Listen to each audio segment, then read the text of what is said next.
Kalau kita ngomongin sejarah Nusantara, ada nih beberapa nama yang bukan cuma sekedar catatan di buku. Mereka itu arsitek peradaban. Nah, kali ini kita bakal kupas tuntas salah satu yang paling berpengaruh, Sunan Bonang, sosok yang sering disebut sebagai arsitek intelektualnya Islam di Tanah Jawa. Oke, coba kita mundur ke masa lalu sejenak ya. Bayangin deh, pesisir utara Jawa di abad ke-15. Ini bukan cuma pantai biasa loh, ini tuh semacam melting pot global pada zamannya. Para pedagang dari Arab, Gujarat, Tiongkok, semua kumpul di sini.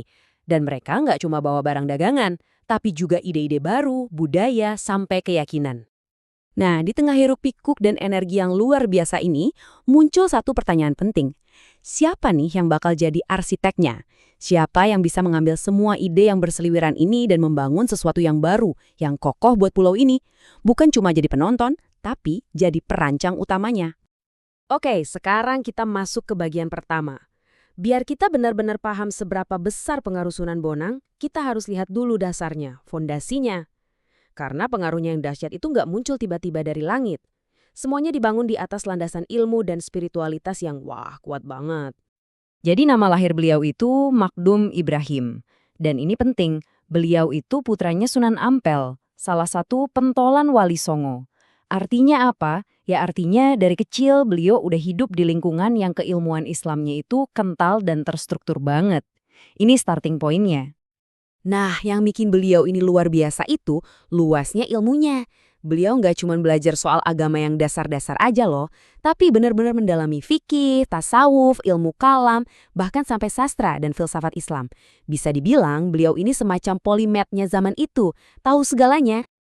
Ini nih, poin paling pentingnya. Ada satu filosofi yang jadi pegangan beliau. Dakwah tanpa ilmu itu rapuh. Jadi buat Sunan Bonang punya ilmu yang dalam itu bukan pilihan, tapi syarat wajib, mutlak.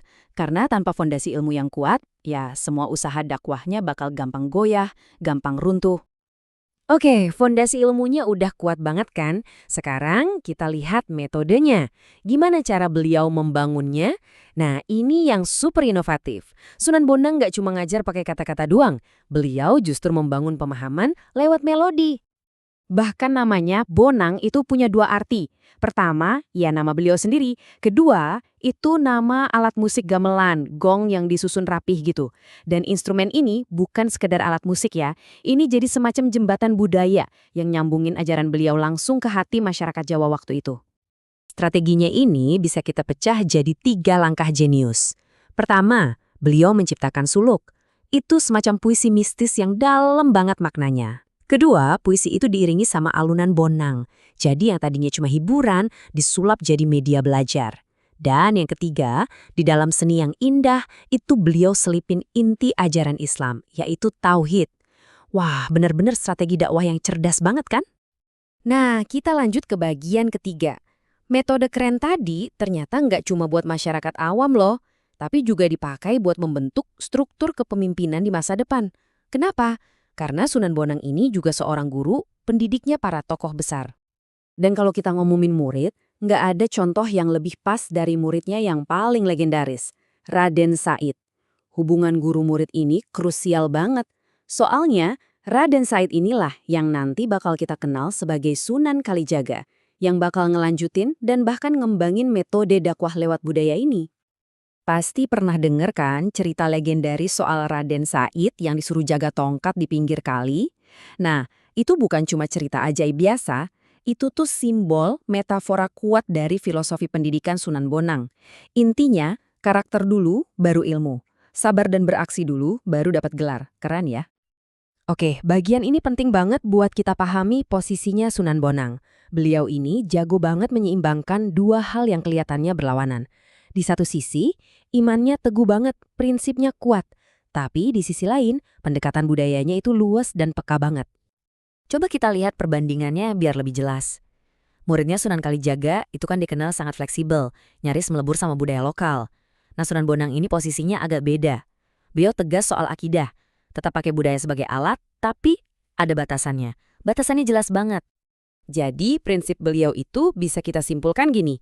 Iman harus kokoh, ilmu harus dalam. Ini harga mati, nggak bisa ditawar. Nah, budaya boleh dipakai, tapi ada syaratnya. selama tidak mengaburkan tauhid. Jadi budaya itu ibarat kendaraan, boleh dipakai, tapi jangan sampai salah tujuan. Tujuannya harus tetap lurus ke tauhid. Dan akhirnya kita sampai di bagian terakhir, warisannya. Apa sih peninggalan sang arsitek ini? Bangunan intelektual dan budaya apa aja yang beliau tinggalkan dan hebatnya masih kokoh sampai sekarang? Warisannya itu nyata banget dan masih bisa kita rasakan sampai sekarang.